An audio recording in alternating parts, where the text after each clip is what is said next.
Estamos en Madrid y tenemos la enorme satisfacción y el honor de poder entrevistar el día de hoy al profesor Carlos Fernández Liria, ¿verdad? Profesor de filosofía en la Universidad Complutense de Madrid y un experto en muchos temas que hacen a la gran problemática política y jurídica de América Latina, además junto con Alegre Sabanero, ¿verdad? Sí. Ganador del Premio Libertador al Pensamiento Crítico por su libro El Orden del Capital, un libro realmente extraordinario que me gustaría ver más difundido en la Argentina, donde desgraciadamente no es demasiado fácil de conseguir. Carlos, un placer enorme recibirte acá y poder conversar un ratito contigo. Para mí también es un placer y sobre todo un gran honor, porque de verdad, Atilio, que tenía muchas ganas de conocerte, que incomprensiblemente no habíamos coincidido nunca, y de verdad que ojalá que la entrevista pudiera hacértela yo a ti en lugar de tú a mí. Bueno, pues tendrás revancha. Tendrás revancha. Oye, Carlos, la preocupación nuestra, te digo un poco en América Latina y por eso queríamos buscar auxilio en tu pensamiento. Allá el tema del lawfare, o sea, el reemplazo del warfare por el lawfare, la utilización tergiversada, mañosa, sesgada del derecho para acabar con líderes políticos o gobiernos que no son del gusto de los Estados Unidos, se está generalizando de una manera tremenda. Tenemos varios casos, más notable el de Luis Ignacio Lula da Silva, que ha sido puesto en prisión simplemente por convicción del juez, aunque el juez dijo que no tenía evidencias. ¿Cómo ves tú el Estado de Derecho acá en España y su probable proyección sobre Iberoamérica o América Latina y el Caribe? Porque tú sabes que siempre lo que pasa acá en España, luego allá en América Latina, de alguna manera ha asumido, como fue en su momento asumida la transición española como el modelo ideal, y bueno, y todo el orden institucional de aquí de repente allá he visto con gran interés y muchas veces pensando en, bueno, copiarlo de la mejor manera posible. ¿Cuál sería el balance que tú harías de la situación aquí, por ejemplo? Hombre, pues yo creo que teniendo en cuenta las noticias que me llegan de Latinoamérica y el caso de Lula en Brasil y otros casos tantos, no tan grave como allí, no tan grave como en Latinoamérica, pero bueno, yo también pondría una objeción de principio. Yo siempre he dicho que los fallos del derecho, que es lo que está ocurriendo, se corrigen con más derecho y no con menos. No se trata de inventar algo mejor que el Estado de Derecho, se trata sencillamente de conseguir un Estado de Derecho que de verdad acabe siéndolo, ¿no? Que de verdad lo sea, de conseguir una verdadera república democrática, un orden constitucional que yo creo que bajo condiciones capitalistas es imposible. Y que por tanto, bueno, habrá que saber cuánto habrá que legislar el dinero para poder generar una verdadera libertad de ciudadanos. Pero no hay otra opción, eso ya lo dijo Eduardo Galeano en alguna ocasión. Lo que no puede ser es que para liberar el dinero haya que encarcelar a las personas. Yo lo plantearía también al revés, o sea, cuánto hay que encarcelar el dinero para que las personas tengan libertad y para que realmente podamos decir que vivimos en un orden constitucional de derecho, ¿no? En Europa, en España, vivimos en algo así. Parece que sí, pero yo diría que hay que comenzar por decir que es una apariencia. Hay ciertas zonas del mundo que podríamos decir que son lo suficientemente privilegiadas, que están lo suficientemente privilegiadas, tienen, podríamos decir, hay un estado de privilegio que no coincide enteramente con el Estado de Derecho. Lo que pasa es que, bueno, claro, si tú a una población lo suficientemente privilegiada le das la libertad de reunión, la libertad de asociación, la libertad de prensa, la libertad de voto, el sufragio universal y tal y cual, pues naturalmente votan por quedarse como estaban. Eso no es una situación en la que el derecho impere. Eso no es el imperio de la ley, eso es una situación en la que el derecho es relativamente superfluo porque los privilegios ya te han dado lo que el derecho te tendría que dar, ¿no? Y eso es lo que realmente hemos tenido siempre en Europa. O sea, naturalmente que es muy fácil decir que Bélgica es un Estado de derecho modélico, pero claro, hay que repasar la historia de Bélgica y ver que eso se levanta también sobre un genocidio de 10 millones de africanos a principios del siglo XX. Entonces, el derecho es interesante en las zonas no privilegiadas. Esto de que nosotros cada vez que vemos una situación en la que la realidad y el derecho coinciden, pongamos una bandera y digamos esto es el Estado de Derecho, pues eso es sencillamente un espejismo, es un espejismo de ciudadanía. No es que realmente el derecho haya obrado muy bien y que realmente haya sido una política en Estado de Derecho la que haya generado ese estado de cosas, es que sencillamente estamos en un Estado lo suficientemente privilegiado para que el derecho casi sea superfluo.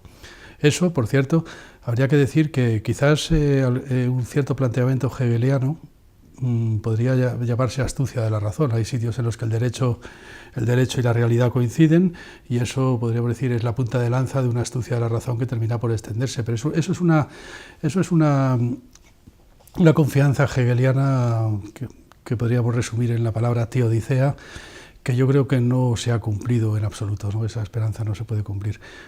Es más bien el planteamiento kantiano. Yo siempre he sido muy kantiano en eso, como se puede ver en todos los libros que he escrito. El planteamiento kantiano, fíjate, a esa coincidencia casual entre el derecho y la realidad, entre el curso de la realidad y las exigencias del derecho, Kant le llama mancha pútrida de la humanidad. Y también utiliza la palabra astucia. Dice, hay ciertos casos en que se ve claramente que los seres humanos finitos, o sea, los seres racionales finitos, como los seres humanos, somos muy astutos. Mira qué astutos son estos seres humanos, que cada vez que ven que están en una situación en la que no necesitan ser malos, ya se consideran buenos. Eso le llama mancha pútrida del corazón humano, pecado original. Entonces, yo no sé hasta qué punto nosotros en Europa estamos en el Estado de Derecho o en el pecado original kantiano, en la mancha pútrida de la humanidad. No sé si no representamos más bien esto último. Dime, tú dijiste algo muy fuerte en el sentido de que un orden constitucional garantista de derechos prácticamente es incompatible con el capitalismo. ¿Te entendí mal o era eso lo que...? Totalmente. Yo creo que totalmente, porque esto lo contaba muy bien. Ahora han publicado en Cuba a un gran pensador español que se acaba de morir hace un año y medio, Tony Domenech. Lo han publicado ahora en Cuba, fíjate, y lo estarán reeditando también aquí. Que escribió un libro que se llamaba El eclipse de la fraternidad, y él explica muy claramente, y yo creo que en eso pues dio totalmente en el clavo, como su maestra, Florence Gautier, la editora de Robespierre en Francia, dio totalmente en el clavo en que la ciudadanía ilustrada podríamos decir, un taburete de 3 patas, y si quitas una de las patas se cae. Y es verdad que las revoluciones llamadas burguesas pues dieron la libertad y la igualdad a la población, pero si eso se convirtió en una aventura completamente formal y nada material, como siempre denunció el marxismo, fue porque en realidad mientras tanto se estirpaba la otra pata, que era la pata de la fraternidad, que no es algo así como que todos nos queramos mucho como hermanos, que es una versión completamente ridícula de lo que... Quien introdujo el asunto de la fraternidad en el lema de la Revolución Francesa fue Robespierre, es decir, fue la guillotina. O sea, porque lo que se trataba era de conseguir que los que eran libres e iguales ante la ley al mismo tiempo fueran independientes civilmente, no dependieran de otro para existir, y para eso hacía falta proporcionar medios materiales para hacer realidad lo que Robespierre llamó el derecho a la existencia. Y para empezar hacía falta prohibir la esclavitud, eso tampoco, dar condiciones materiales a la mujer para que se independizara del marido, a los siervos para que se independizaran del amo, del conde, del marqués, a los esclavos para que se independizaran del traficante de esclavos, etcétera, etcétera. Había que conseguir que la población fuera independiente civilmente. Eso es una condición básica de la ciudadanía. Y lo que nos trajo el capitalismo fue todo lo contrario que eso, fue la proletarización. Y la proletarización se define precisamente por que determinada masa de población humana, la mayoritaria además, carece de independencia civil, carece de medios para subsistir por sí mismos y necesariamente está buscando ganarse la vida siempre a través de otro, a través del mercado laboral. Hoy en día eso es apabullante. La gente no busca un oficio, ni busca un trabajo, ni siquiera cuando ha estudiado y es doctor en la disciplina que ha estudiado, ni nada de eso. La gente lo que busca es trabajar en lo que sea, para lo que sea, de la manera que sea, con tal de que le paguen un poco, y a veces incluso aunque no le paguen, solamente para poner en el currículum que ha trabajado en eso.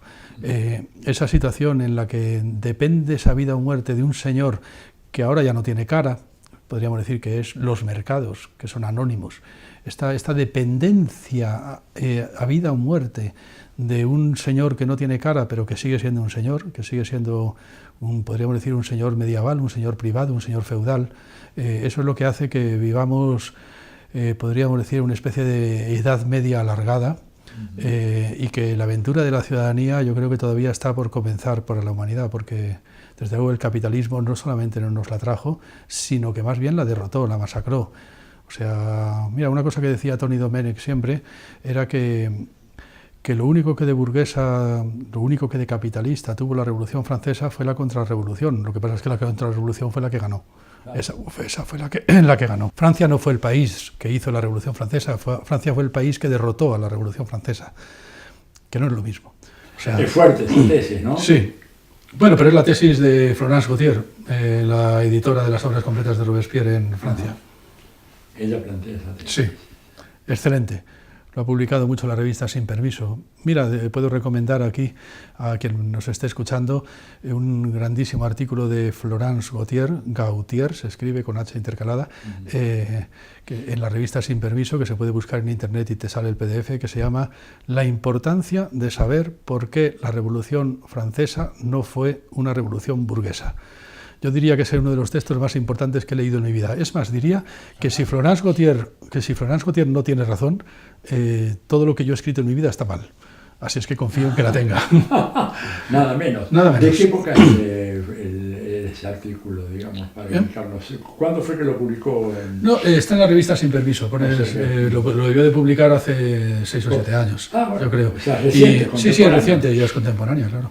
Está en la revista Sin Permiso y poniendo ese título en internet te sale inmediatamente. Sí. En Google pones ese título. Sí. Oye, dime una cosa, ¿y acá se han registrado casos como por ejemplo los de Lula en Brasil o Correa en Ecuador, que están siendo perseguidos así por la justicia, personas que no tienen absolutamente ningún delito que cargar sobre sus hombros y sin embargo que están siendo encarcelados o perseguidos? ¿Cómo está la situación esta en Europa, por ejemplo? O empezando por España, si claro, quieres, empezando por España, pues bueno, tenemos una situación muy complicada en este momento con el asunto catalán. O sea, ha habido una polémica muy grande sobre si estos políticos que en este momento están en prisión por los acontecimientos ligados al proceso de Cataluña, al proyecto de independencia de Cataluña, pues son presos políticos o son políticos presos. Ha habido opiniones de todo tipo y bastante fundadas. Para mí son presos políticos, porque y que sean presos políticos quiere decir que el Estado de Derecho no ha funcionado bien. Es decir, que ha habido una causa política subyacente que ha conseguido orientar la administración de la justicia con ciertos fines partidistas, que en este momento serían los fines partidistas del PP y del PSOE, fundamentalmente, ¿no? Pero fundamentalmente del PP, que fue el que aplicó el 155, es decir, se hizo una cosa bastante seria, que fue suspender la autonomía de una comunidad autónoma en la supuestamente modélica Estado de las Comunidades español, el modelo político que surgió de la modélica transición española, y sin embargo se ha suspendido, se ha llegado a suspender y se ha llegado a encarcelar a unas personas que habían ganado las elecciones. Entonces, bueno, esto claro es una anomalía. Dicen, no, es que no son políticos, no son presos políticos, son políticos que están en prisión por haber violado la ley. Ya, pero es que el problema está en que esos políticos, violaron la ley, eso es cierto, eso nadie lo va a negar, pero violaron la ley por mandato parlamentario, porque es que fueron votados para que lo hicieran. Entonces, ahí te encuentras con una aporía difícil de resolver. Pero claro, yo creo que la manera de resolverla no es meterles en la cárcel. Habría que haberla resuelto, pues, con un diálogo y con una reflexión muy profunda sobre qué es lo que hay que hacer. No es fácil. Se dice, han violado la ley, declararon la independencia y eso es anticonstitucional. Sí, pero es que fueron votados, fueron elegidos para que lo hicieran. Tenían un mandato con su ciudadanía. No es lo mismo decir, hay un político preso porque ha robado y está en la cárcel. No, hay un político preso, ese es un político que sencillamente está preso porque ha robado. Pero es que el problema está que aquí estos políticos tienen detrás unos cuantos millones de votos. Entonces, ¿qué habría que hacer? Si han cometido un delito, habría que encarcelar a todos los votantes por complicidad con ese delito. La cosa es complicada. Son cómplices de una asociación ilícita. Exactamente. Y eso es una cosa muy complicada. Yo creo, y además ha ocurrido otra cosa. Esos políticos, los que han conseguido huir, los que huyeron, luego la verdad es que en Europa no han sido inmediatamente detenidos y puestos a disposición de la justicia. No ha habido manera de ponerles a disposición de la justicia en Europa. Eso indica que en España no se les ha juzgado con los criterios supuestamente europeos con los que tenían que haber sido juzgados, porque si no ya estarían también extraditados, y no están extraditados. Dime una cosa, un poco me salió el tema de Cataluña y la independencia. El modelo de Bolivia, de un Estado plurinacional, ¿tú crees que podría ser una fuente de inspiración interesante para un poco dar un paso adelante y resolver esta tan conflictiva situación que se da con el País Vasco, con Cataluña y de manera incipiente con otras comunidades acá en el Estado español? ¿Cómo lo ves eso? Pues mira, de verdad que no lo sé, porque tendría que conocer mucho mejor el modelo de Bolivia, que no lo conozco tanto, porque yo no he vivido nunca en Bolivia, no he viajado a Bolivia. Puede que sí. Me temo que en Bolivia hay una problemática muy profunda que no es exactamente la misma, porque ahí lo que hay son muchas comunidades indígenas que tienen una cultura propia, una autonomía antropológica, una consistencia antropológica propia. Y yo creo que en España no es eso lo que se da. Por mucho que los vascos pretendan ser muy vascos y los catalanes muy catalanes, la verdad es que, por ejemplo, en Cataluña, pues en estos momentos la mitad de la población son hijos de migrantes españoles, que les llamaron charnegos despectivamente, ¿no? Entonces ahí lo que hay es más bien es un conflicto entre económico y político más que cultural, yo creo, Yo creo. Es verdad que siempre los conflictos económicos y políticos intentan disfrazarse de problemática cultural. Está el tema de la lengua, por ejemplo, pero yo no me puedo creer que realmente haya tanto de qué quejarse con respecto en este momento a la enseñanza del catalán en Cataluña, ¿no? Yo creo que ahí hay un problema económico fundamental y también político, porque ha habido determinados partidos, por cierto, muy de derechas, muy neoliberales, como Convergencia y Unión, o sea, porque es que, claro, dentro del proceso catalán, es que resulta que, claro, esto no está liderado por la extrema izquierda, esto está liderado fundamentalmente por el equivalente al PP en Cataluña, es decir, por Convergencia y Unión, por lo que antes era Convergencia y Unión, ¿no? PDeCAT ahora, ¿no? O sea, yo creo que ahí también ha habido mucho problema de conveniencia política, de apostar por una huida hacia adelante para ver si así conseguían encubrir, entre otras cosas, todo un montón de causas judiciales que hay contra ellos por corrupción además institucional, por corrupción institucionalizada, de cobrar comisiones a las empresas durante décadas y décadas. Es decir, la verdad es que no es un asunto nada limpio y no se puede resumir fácilmente diciendo aquí están los malos y aquí están los buenos. Es un asunto de lo más sucio. Lo único interesante sería que el Estado de Derecho o el orden garantista pues no saliera perjudicado, y yo creo que tampoco ha salido ileso. Y la prueba es que, bueno, no sé, a mí no me parece de recibo que estén en la cárcel unas personas que han ganado las elecciones. Claro. Dime una cosa, viniendo ya más hacia la parte más estrictamente político-partidaria, la impresión que uno tiene cuando viene a España o cuando sigue los acontecimientos españoles es que los dos pilares del posfranquismo, para llamarlo de alguna manera, que eran el PSOE y el Partido Popular, están muy seriamente debilitados y que hay fuerzas que están emergiendo pero que todavía no parecen tener el vigor suficiente como para reemplazar a ese viejo esquema bipolar de socialismo. Del bipartidismo español. Sí. ¿Cómo ves la situación? Sí, el bipartidismo parecía una cosa que iba a durar para siempre y de pronto ocurrió ese acontecimiento que se llamó la Revolución Española, el 15M, y a partir de ahí empezó a cambiar todo. O sea, fue ya un hartazgo popular de decir, mira, ya basta, ¿no? Os estáis turnando dos bandas mafiosas en el poder, tenéis todos los medios de comunicación, tenéis todo el dinero del mundo para ganar las elecciones, ya está bien, no nos representáis y tiene que surgir una nueva fuerza, ¿no? Que sí que nos represente. Hay que decir que el Partido Popular es el heredero directo de los políticos franquistas, mezclado además con el neoliberalismo salvaje, que eso no era el franquismo, pero se ha llevado muy bien con él, con el franquismo también, ¿no?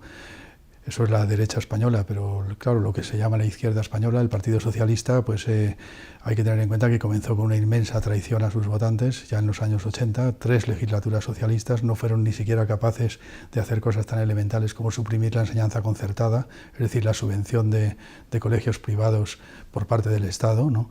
No fueron ni siquiera capaces de hacer eso, no fueron siquiera capaces de hacer nada, pero sí que hicieron una cosa muy importante, que es aplicar el programa neoliberal de Margaret Thatcher y de Ronald Reagan en España España y masacrar todo el tejido productivo estatal. Se cargaron todas las empresas del Estado, las privatizaron, las vendieron a precio de saldo, entre otros a un gran magnate venezolano llamado Gustavo Cisneros, amigo de Felipe González. A él se le vendieron galerías preciados. Fue todo una ignominia insólita, ¿no? Una ignominia y una gran traición a las clases trabajadoras.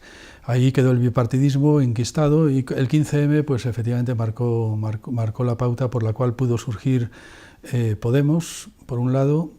Fundamentalmente Podemos, que en un determinado momento pareció que estaba a punto de poder ganar las elecciones, según decían todas las encuestas, y se apostó por eso, se apostó por ganar las elecciones y acabar con el bipartidismo, además ganando.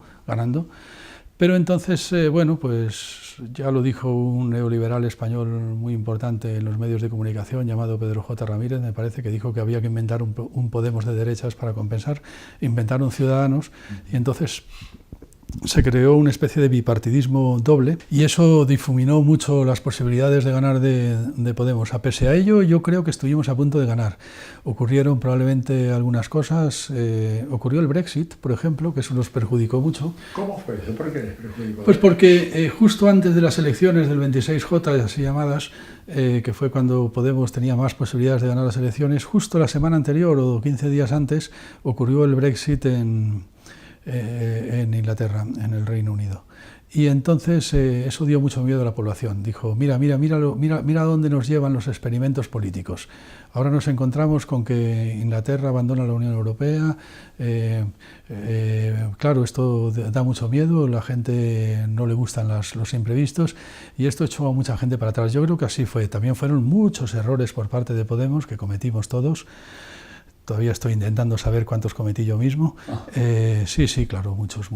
Cometimos muchos errores, pasó algo y el caso es que contra lo que esperábamos, en lugar de ganar las elecciones, o por lo menos sobrepasar al PSOE, que es lo que nos habíamos propuesto como mínimo, no llegamos ni siquiera a sobrepasarlo y nos quedamos hundidos, muy desalentados, y en ese momento había que haber empezado a recuperarnos. Y desdichadamente pues empezó lo que siempre comienza en la izquierda, que fue una batalla interna, una batalla tribal, verdaderamente tribal, en que todo el mundo acabó mal parado y eso nos terminó de arruinar. Sigo pensando, sin embargo, que Podemos es lo único que nos queda. O sea, tenemos que recuperarnos como sea, porque de lo contrario, una vez que el sistema neoliberal ha asfixiado por completo el tejido social, lo que tendremos es un populismo de derechas que saldrá victorioso y que además lo encabezará un partido neoliberal como Ciudadanos y bueno, también en complicidad con el bipartidismo de toda la vida, porque tampoco hay que dar por enterrado el bipartidismo, se resucita, todavía tiene una enorme fuerza. Ya, y la alianza de Podemos con Izquierda Unida, digamos, tengo entendido... Se ha discutido mucho de eso y no nos hemos puesto de acuerdo. ¿Cuál es la divergencia? Pues algunos, el fracaso del 26J, cuando no conseguimos ni siquiera sobrepasar al PSOE en votos, eso fue lo que nos dejó hundidos, muchos dijeron que la culpa la tenía la alianza con Izquierda Unida, que había hecho sospechar a la población. Eso es una tesis posible. Otra tesis posible es que tampoco los de Izquierda Unida querían la alianza con Podemos, con lo cual los de Izquierda Unida dejaron de votar a la alianza. Es otra posibilidad.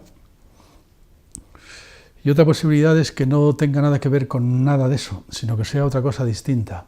Que yo casi me inclinaría, lo que fue distinto fueron los errores internos de Podemos, se cometieron muchísimos, pero la alianza con Izquierda Unida, yo personalmente, pero la verdad es que hay opiniones para todos los gustos. Yo personalmente creo que no fue un error, yo creo que fue un intento de unificar a la izquierda en un proyecto sensato. Yo la saludé, no solamente la saludé, la celebré, abracé a Pablo Iglesias, abracé a Alberto Garzón, se llamó la noche de los botellines, estábamos todos con botellines ahí más contentos, estábamos felices diciendo, claro, nosotros lo que hicimos es, cogemos los votos de Podemos, les sumamos los de Izquierda Unida, ganamos. Pero en política uno más uno no es igual a dos. Exactamente, no ganamos, perdimos. ¿Por qué? No lo sé. Bueno, tengo mi hipótesis, pero como es tan discutible no merece la pena, vamos. Pero la realidad acá estamos... No, ya la estoy diciendo. Para mí fueron las guerras internas de Podemos. Las guerras internas de Podemos. Se cometieron muchísimos errores. Podemos iba lanzado. Por ejemplo, iba lanzado por un camino que probablemente vosotros en Latinoamérica podréis entender muy bien. Se había concertado una entrevista con el Papa Francisco. Eso era muy importante. Si hay una verdadera, como decía Gramsci, si hay una verdadera organización de masas que ha sabido mover al pueblo a través de una infinidad de parroquias a lo largo de todo el mundo, es la Iglesia Católica. Algo habrá que aprender de ellos. Por otra parte, tenemos la suerte en este momento de tener un Papa que está bastante más a la izquierda, que está en ocasiones, al menos en sus discursos, en sus encíclicas, más a la izquierda que Izquierda Unida en España. O sea que esa suerte teníamos. Y habíamos concertado una entrevista de Pablo Iglesias con el Papa Francisco. Todo eso estaba en marcha, estaba todo en marcha. Se suspendió esa entrevista precisamente porque venía la campaña electoral y no parecía bien durante la campaña electoral entrevistarse con el Papa porque quedaba como muy demagógico y tal y cual, ¿no? Entonces se dijo, bueno, pues después de las elecciones volvemos a recomenzar todo el diálogo con el catolicismo, que era un diálogo que yo siempre dije que era absolutamente necesario, porque la gente fundamentalmente es religiosa, y si el catolicismo, si tienes la posibilidad de entenderte con la inmensa mayoría católica que hay en España, bueno, pues esto sería una jugada maestra. ¿Qué ocurrió? Que al perder las elecciones el globo se desinfla, y entonces empieza el mal humor. Y el mal humor, efectivamente, son todas las batallas tribales en Podemos. Se olvidaron por completo de lo del Papa, se olvidaron de lo de la Iglesia Católica. No, ahora ya no. Ahora el problema ya era el enemigo interno. Entonces, el enemigo interno dentro de... Eso destruyó Podemos. Las batallas internas de la izquierda, si en este país sabemos mucho de eso, también por eso perdimos la guerra civil probablemente. Tú das como, decís, hacer una afirmación muy fuerte, decís, destruyó a Podemos. ¿Está destruido Podemos? Yo quisiera... Podemos está herido de muerte. Lo único que pasa es que no podemos tampoco renunciar a reconstruirlo, porque es la única esperanza que hay. En España, por supuesto, no hay otra. Si no gana el populismo de izquierdas, como se ha llamado, porque el propio Íñigo Errejón consideró que Podemos ser un partido populista, a mí no es que me encante el término, pero bueno, llamémosle populismo de izquierdas. Si no gana el populismo de izquierdas, que yo le diría el populismo republicano, que no tiene nada que ver con la forma en la que se utiliza la palabra república en Argentina, claro que eso es muy importante decirlo, ¿no? El populismo ilustrado, podríamos decir, el populismo de izquierdas, vamos a decirlo como dice Íñigo Errejón. Si no gana el populismo de izquierdas, va a ganar el populismo de derechas, porque la cosa no tiene otra salida. La sociedad tiene que reaccionar a esta agresión neoliberal y reaccionará por la derecha, y entonces el enemigo y el culpable serán los inmigrantes, los negros, los gitanos, tal, o reaccionará por el populismo de izquierdas y entonces el enemigo serán los bancos, las empresas que no pagan impuestos, los paraísos fiscales y tal igual. Es mucho mejor esto. Y eso era la apuesta de Podemos. Esa era la apuesta de Podemos. La apuesta de Podemos es, vamos a calar en la población haciéndoles entender que el enemigo es el capitalismo y no la emigración, la raza, una cuestión de raza, una cuestión de xenofobia, tal, no. Eso tiene que salir bien. Es que si no sale bien estamos perdidos. Claro. Si no sale bien estamos perdidos. Por eso no hay otro remedio. Me dices, ¿está destruido Podemos? Yo creo que está muy herido, porque se han cometido muchos errores. Ahora bien, no tenemos otra, no tenemos otra. Esto se reconstruye o estamos acabados. Y por cierto, no solamente en España, sino en toda Europa, porque es que el problema es el ejemplo que damos. Podemos llegó un momento en que era la esperanza europea. La esperanza europea. Era el que iba a marcar la pauta de un populismo que identificara al enemigo en las filas del capitalismo, de las empresas que no pagan impuestos y de la banca, ¿no? De la desregulación del mercado laboral, etcétera, etcétera. Esa era la apuesta. Y eso habría sido un ejemplo europeo magnífico.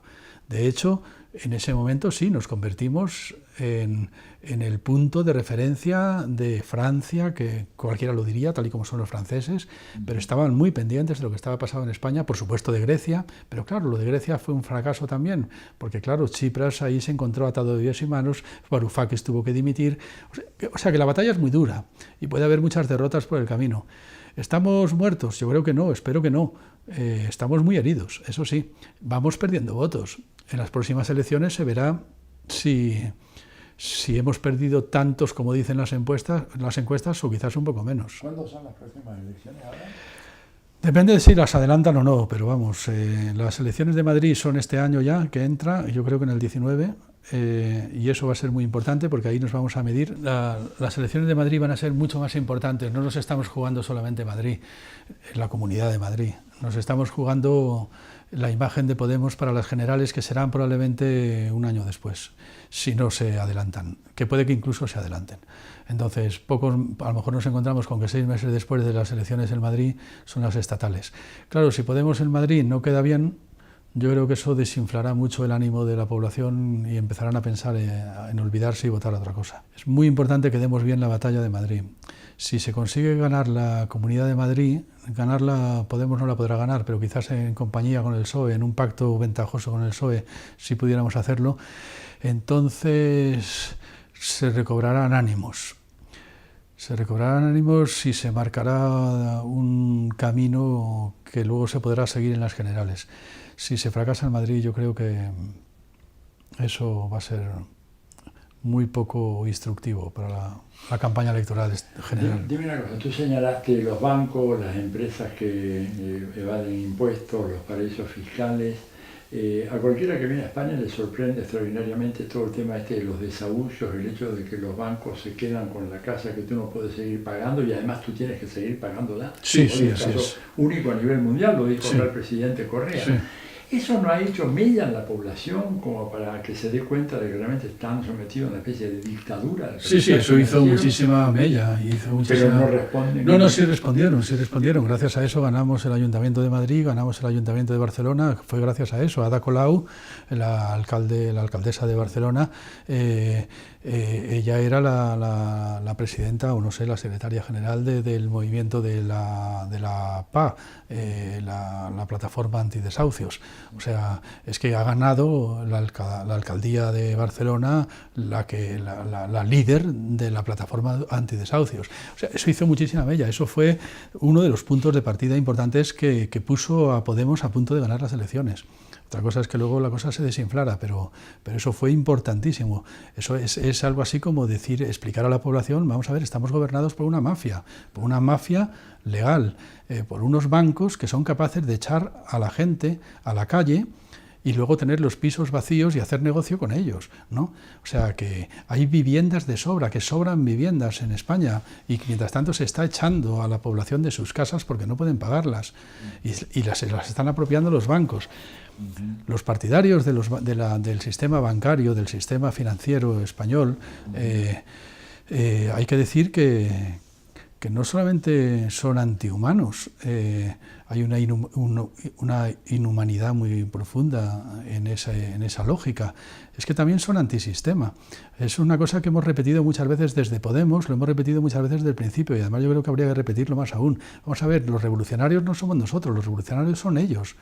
Esa gente del PP, incluso esa gente del PSOE, son antisistema, no respetan el orden constitucional, no respetan el derecho de amparo a la vivienda, el derecho de amparo al trabajo, el derecho de amparo laboral a través de legislaciones que han costado a las clases trabajadoras muchas décadas y siglos de luchas conquistar.